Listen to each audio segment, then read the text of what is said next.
Quero colocar os dois em tela, começando com o Welber Barral, que é ex-secretário de Comércio Exterior entre 2007 e 2011, é sócio da Barral, Parente Pinheiro Advogados, e também o professor de Política Internacional da UERJ, Paulo Velasco. Sejam muito bem-vindos, obrigada pela participação de ambos. Welber, vou começar com você, mas acho que eu quero estender a mesma pergunta para os dois, para a gente traçar um breve histórico de 2 de abril, quando foram anunciadas as tarifas, e o Brasil ficou no piso de 10%, se manteve assim até agora. Até ontem, esse capítulo de ontem, que Trump pune o Brasil, porque aí é uma tarifa punitiva, né? Não é nem algo que encontre qualquer fundamento racional ou comercial, porque a gente tem déficit comercial com os Estados Unidos, uma tarifa punitiva de 50%. O que aconteceu nesse ínterim? Essa justificativa política, como é que a gente pensa nisso e o que aconteceu para chegarmos a esse ponto? Amanda, então, só para recordar, no dia 2 de abril, chamado Dia da Libertação pelo Trump, foram anunciadas várias tarifas muito altas, inclusive, que tiveram como única base o déficit que os Estados Unidos tinham com os vários países. E chegou a 70%, 50% no caso de alguns países asiáticos. Como o Brasil tem um déficit com os Estados Unidos, o Brasil ficou no patamar mínimo de 10%, que se aplicou contra todos os países do mundo. Seria o patamar mínimo que os Estados Unidos aplicariam a partir de agora. Bom, desde então, os Estados Unidos vêm negociando principalmente com os grandes parceiros, que é o caso da Europa, do Canadá, do Japão, México, China principalmente, com várias idas e vindas com relação às tarifas com a China. E nas últimas 2 semanas, os Estados Unidos começaram a emitir cartas para os parceiros comerciais, ameaçando com novas tarifas se não houver negociações comerciais com concessões para os Estados Unidos. Aconteceu ao longo desta semana com o Japão, com Coreia, com outros países importantes, e agora chegou a vez do Brasil. O que chama a atenção no caso do Brasil é que os argumentos não foram só comerciais. Os Estados Unidos alegam que o Brasil, durante muito tempo, mantém barreiras comerciais, o Brasil mantém barreiras comerciais com os Estados Unidos, mas, além disso, por motivação política, que seria principalmente o processo contra o Bolsonaro e os processos contra as Big Techs que sofreriam censura no Brasil. Ou seja, são argumentos políticos que se misturaram numa carta confusa que trata de todos esses temas. E essa é a situação que nós temos. Hoje, há uma ameaça, ainda não concretizada, de haver uma tarifa de 50% sobre todos os produtos brasileiros a partir de 1º de janeiro. É o que nós temos hoje. Paulo, a gente tem muito barulho, muito alarido nas redes sociais, gente culpando o Lula, porque o Lula respondeu ao Trump, chamou de imperador, disse que não aceitaria ataques à soberania, falou da desdolarização do BRICS, teve a cúpula do BRICS sediada aqui no Rio de Janeiro. Se a gente puder atribuir, assim, numa ordem de importância, todos esses fatores, desde o comportamento do Lula, que não fez nenhuma menção de se aproximar de Trump desde que ele assumiu a presidência dos Estados Unidos, passando por Eduardo Bolsonaro e Paulo Figueiredo nos Estados Unidos, uma articulação diária e com grandes implicações, tanto na Casa Branca quanto no Congresso americano, para que houvesse algum tipo de sanção. Acho que eles não esperavam uma sanção dessa ordem comercial, e sim uma sanção contra Alexandre de Moraes, mas para que houvesse algum tipo de reprimenda ao governo brasileiro. E as Big Techs americanas, que formam um lobby importantíssimo no governo Trump, que ordem de importância a gente pode atribuir a todos esses fatores nessa decisão de impor 50% de tarifa? E se você classifica esse como o pior momento na relação bilateral de 2 séculos desses 2 países? Bom dia, Amanda. É um prazer sempre falar com você. É certamente um dos momentos mais delicados na relação bilateral, né? É difícil cravar nesse é o pior de todos em 200 anos. Nós tivemos outros momentos de afastamento, marcados por desconfiança. Os Estados Unidos já usaram, né, a própria seção 301, citada aí na carta do Trump, né, que é um capítulo do ato de comércio americano para investigar práticas desleais de comércio, né, aquela máxima do free trade for free traders, né? É isso que reza essa seção 301 citada pelo Trump na carta. Também já foi aplicada contra o Brasil largamente em outros momentos, né? Por exemplo, no governo José Sarney, né, havia muitos desencontros comerciais em temas como lei de informática, patentes farmacêuticas. Tivemos, né, mais recentemente no governo Dilma, né, aquele desencontro grande, né, provocado, né, pela questão da espionagem contra a Dilma, né, a Dilma cancelou uma visita de Estado que faria aos Estados Unidos. Então já houve momentos, né, ao longo aí dos últimos 50 anos, né, muito tensos na relação bilateral, né, mas este é certamente um dos piores, né, porque não temos, de fato, uma relação, né, de confiança mútua entre os líderes, né, em termos de diálogo de alto nível. Isso é estranho, né, quando a gente pensa no diálogo e na relação entre Brasil e Washington, né? Então o Lula não fez nenhum aceno ao Trump desde que ele assumiu a Casa Branca em janeiro, né? Então não há, né, de fato, né, qualquer convergência maior entre os líderes. E com relação à hierarquização desses temas que você colocou, Amanda, eu acho que o fator BRICS é um fator muito importante, né? Claro que temos por parte do Trump a instrumentalização do caso Bolsonaro, né? Acho que ele instrumentalizou isso, né, para trazer uma justificativa política a mais. Ele traz a questão das mídias sociais, que é um fator importante, não há dúvida, porque elas têm um peso grande, né, no âmbito do governo Trump, né, influenciaram na sua vitória no ano passado, né, as Big Techs. A gente sabe, né, como, né, os CEOs dessas companhias acabaram se curvando ao Donald Trump, né? Um bom exemplo é o Mark Zuckerberg, né, que acabou se curvando ali, né, o líder do grupo Meta, né, às vontades do Trump, né, já no início agora da nova gestão em janeiro.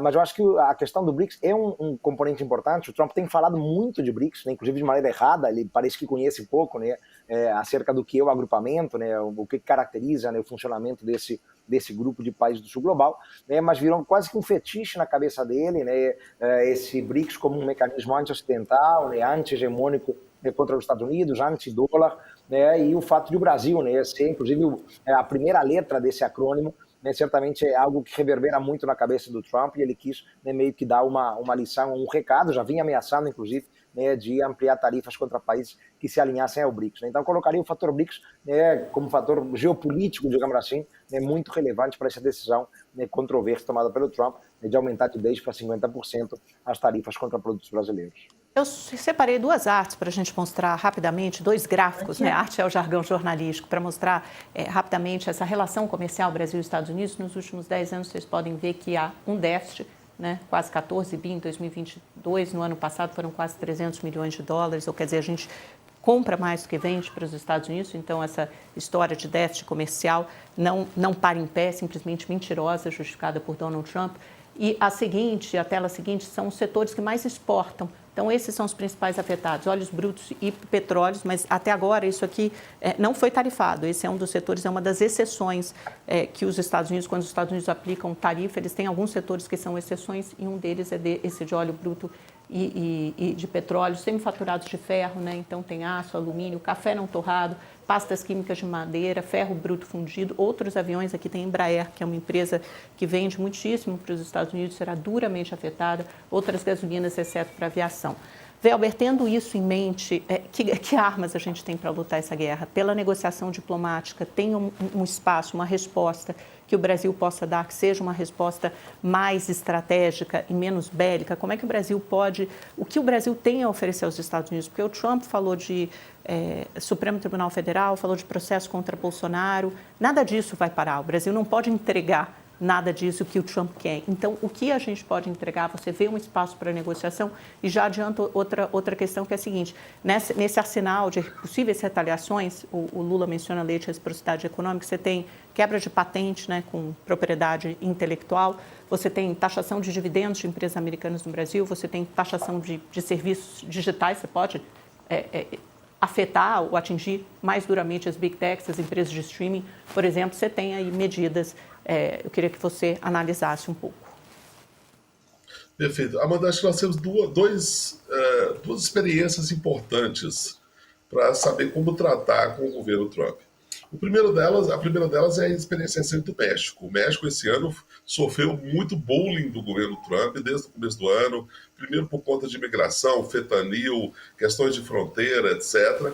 E o governo da Claudia Sheinbaum acabou mitigando muitos danos que estavam sendo ameaçados com o México, conseguindo excluir alguns setores, conseguindo excluir o setor de automotivo, por exemplo, outras exportações mexicanas, fazendo algumas concessões e mantendo um nível de diálogo com o governo Trump. Ou seja, não conseguiu impedir todos os danos, mas mitigou muitos os danos e foi uma negociação bem feita pelo México, fazendo, ou pelo menos dizendo que estava fazendo algumas concessões para os Estados Unidos. Então essa é uma experiência importante para o Brasil. A outra experiência para o Brasil, que é importante, são dos países que acabaram ameaçando os Estados Unidos. Ameaçando os Estados Unidos com reciprocidade, o que levou também até uma expressão chamada de taco, né? A ideia de que o Trump sempre amarela no final, porque pode provocar muitos danos à sua própria indústria. E a experiência que o Brasil teve no caso do algodão é que os Estados Unidos, de fato, temem retaliações que podem cair sobre propriedade intelectual e sobre serviços.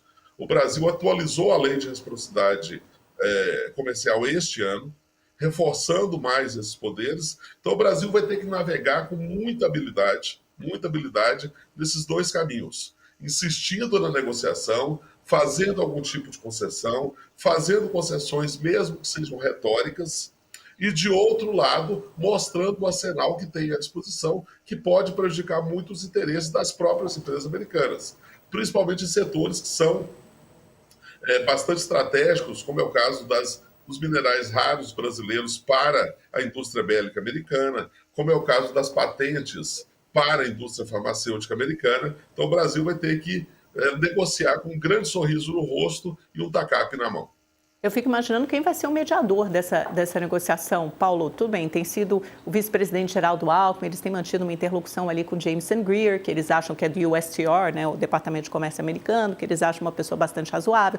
Tem o Howard Lutnick, que é o secretário de Comércio, já joga mais pela cartilha de Trump. Então, tendo em vista isso que o Welber falou, de experiências bem-sucedidas internacionais, também é uma ala política no governo que acha que o Lula pode se beneficiar dessa polarização com Donald Trump, com o imperialismo norte-americano, até porque outros candidatos que o Trump apoiou no Canadá, na Austrália, simplesmente perderam a eleição, né, porque houve uma retaliação do próprio povo. Como é que você acha que isso vai implicar na política aqui no Brasil e tendo em vista essas experiências internacionais? Amanda, não há dúvida que haverá um impacto, né? A gente tem visto isso mundo afora, né? Em vários atores, né? Candidatos, né? De uma orientação mais próxima do Trump, né? Mais histriônica, à direita, né? Acabaram muitas vezes, né? Perdendo fôlego, né? A partir justamente dos tarifaços, né? Contra esses países, né? Os tarifaços do Trump contra esses países, né? O Canadá é um caso muito flagrante. Né? Então, um candidato que tinha uma linhagem mais pro-Trump, né, vinha muito à frente nas pesquisas, depois acabou, né, de alguma maneira se desidratando, perdendo fôlego e perdeu as eleições. Eu acho que poderá ser usado, sim, né, como um dividendo político, né, pelo PT, pelo próprio Lula. O Lula vinha numa atuada muito negativa, né, nos últimos tempos, com uma perda grande de popularidade, e agora ele já tem uma retórica pronta, né, que poderá usar para as eleições do ano que vem, né, de colocar justamente em defesa, inclusive, eu diria, de uma soberania nacional. Né? O Brasil está sendo atacado na sua dimensão soberana. A carta do Trump é muito dura, né, contra, né, os poderes brasileiros. Né? Temos que lembrar que temos aqui poderes independentes. O Brasil é um Estado de Direito, e não faz sentido nenhum, né, que haja uma ingerência externa, né, absolutamente indevida, né, que ataca o funcionamento do Judiciário do Brasil, né, dizendo, né, que ele atua de maneira enviesada, né, ataques, né, contra o próprio governo Lula, né, dizendo que há uma perseguição política, né, uma caça às bruxas, né, contra o ex-presidente Bolsonaro. Então, são fatores muito duros, né, que poderão ser mobilizados, sim. Né, o Lula pode se colocar como defensor da soberania, né, o defensor, né, do Brasil independente nesse mundo, né, um mundo cada vez mais hostil, né, marcado por antagonismos, fraturas. Né, e certamente o Brasil tem envergadura, Amanda, para não se curvar, né, a caprichos norte-americanos. Né. Claro que não podemos partir, né, por uma retaliação direta, né, mal pensada contra os Estados Unidos, porque é uma simetria de poder muito grande, né, mas mostrar, de fato, alguma resistência, né, mostrar rechaço, né, a isso, né, que foi feito pelo Trump ontem, né, como a Cláudia Sheinbaum fez muito bem no México, né, esse é um caso importante. Então, mostrar, de fato, né, que vamos manter, né, vamos defender a nossa soberania contra qualquer tipo de ataque externo. Então, né, eu acho que deram munição e, sobretudo, né, pelo fato de que, né, o Tarcísio, né, e alguns nomes ligados ao bolsonarismo celebraram muito, né, o que o Trump, né, fez no dia de ontem contra o Brasil, que nos prejudica e prejudica os próprios grupos bolsonaristas, né, como agronegócio. Então, eu acho que esse talvez seja, né, o principal fator que poderá ser capitalizado politicamente pelo PT e pelo Lula. Welber, temos mais um minutinho. Teve uma nota ontem da AmCham, da Câmara de Comércio Brasil e Estados Unidos, né, pedindo para que a diplomacia seja estratégica, que negocie com Trump, que isso pode ter impacto severo sobre emprego, produção, investimentos e cadeias produtivas integradas entre os dois países. Qual a importância disso para a nossa economia? O peso que a relação com os Estados Unidos tem, o peso que o comércio exterior tem como porcentagem do PIB, como isso pode afetar a nossa economia? Bom, os Estados Unidos são o principal investidor no Brasil, então o Brasil tem que ter muito cuidado sobre retaliações sobre empresas americanas, porque há um investimento importante no Brasil, há um estoque de investimento importante, há uma relação muito consolidada, inclusive de cadeias produtivas com comércio intercompany de empresas norte-americanas instaladas no Brasil. Então tem que se ter muito cuidado com as medidas que serão adotadas até para não afastar investimento do Brasil. Agora, ao mesmo tempo, é bom lembrar que a diferença de poder é muito grande, como lembrou o Paulo, e o Brasil hoje não é um mercado relevante nas negociações americanas. E, ao mesmo tempo, o Brasil não tem hoje um acesso de alto nível ao governo americano. O melhor é, de fato, o vice-presidente Alckmin, que tem uma relação com o Lutnick, com o secretário de Comércio, com o Gria, que é o USTR, e há uma percepção de que o Bassett, que é o secretário do Tesouro, é mais pragmático. Isso poderia levar a uma possibilidade de negociação com algumas concessões. Tudo isso vai ter que evoluir muito rapidamente nas próximas semanas, até 1º de agosto. O melhor cenário agora seria uma prorrogação dessas medidas, que já aconteceu com vários outros países, uma prorrogação da tarifa e um prazo maior de negociação com eventuais concessões bilaterais. Esse talvez seja algo que postergue qualquer medida e impeça um dano maior à economia brasileira. Vamos ter que ter muita estratégia e muita inteligência para lidar, para navegar aí nesse território, nesse mar desconhecido. Muito obrigada a você, Welber Barral, a você, professor Paulo Velasco, pela participação hoje aqui no Mercado Aberto, de suma importância. Voltem sempre.